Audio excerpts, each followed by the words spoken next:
വളഞ്ഞവട്ടത്ത് വിരണ്ടോടിയ പോത്തിന്റെ ആക്രമണത്തിൽ ഫയർഫോഴ്സ് ഉദ്യോഗസ്ഥരടക്കം 8 പേർക്ക് പരിക്കേറ്റു. വളഞ്ഞവട്ടം സ്വദേശി സുരേഷിന്റെ ഉടമസ്ഥതയിലുള്ള പോത്താണ് വിരണ്ടോടിയത്. ഇന്ന് രാവിലെ 7 മണിയോടെയാണ് പോത്ത് വിരണ്ടോടിയത്. വളഞ്ഞവട്ടം സ്വദേശികളായ ബ്ലസൻ, കുഞ്ഞ്, കുഞ്ഞുമോൾ, ബോബി, വിജയൻ, ദാസപ്പൻ എന്നിവർക്കും തിരുവല്ല ഫയർ സ്റ്റേഷനിലെ 2 ഉദ്യോഗസ്ഥർക്കുമാണ് പരിക്കേറ്റത്.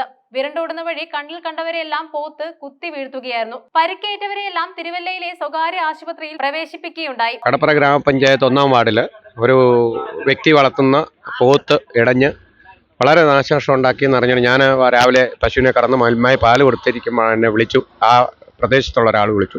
ഞാൻ അവിടെ തന്നെ പോലീസ് സ്റ്റേഷനിലും ഫയർ സ്റ്റേഷനിലും വിവരം അറിയിച്ചിട്ട് ഞാനവിടെ വന്നു. അവിടെ വന്നപ്പോഴത്തേക്കും അത് വിരണ്ട് പലർക്കും അപകടം ഉണ്ടാക്കി, പലർക്കും ശാരീരികമായിട്ടുള്ള ബുദ്ധിമുട്ടുകൾ ഉണ്ടായിട്ടുണ്ട്. അത് കഴിഞ്ഞ് കിലോമീറ്ററുകളോളം ഓടി ഇവിടെ വന്നു കഴിഞ്ഞാണ് നമ്മുടെ ഈ പുന്നക്കുടി ഇപ്പോൾ സ്പോട്ടിൽ ബാക്ക് സൈഡിൽ വന്നു കഴിഞ്ഞാണ് ഈ അറ്റാക്ക്. എനിക്ക് നേരെ വന്നു. ഞാൻ ഒഴിഞ്ഞു മാറിയതുകൊണ്ട് അതിൻ്റെ ആ ഒരു കാറ്റടിക്കുന്ന മാതിരി ഒരു ചെറിയ തോതിൽ മുട്ടിപ്പോയതേ ഉള്ളൂ. ഞാൻ ഒഴിഞ്ഞു മാറിയില്ലായിരുന്നെങ്കിൽ കറക്റ്റ് നെഞ്ചും കൂടും ഇടി വീഴുമായിരുന്നു. ഏതായാലും തമ്പുരാൻ്റെ കാരണം കൊണ്ട് കുഴപ്പമൊന്നുമില്ല.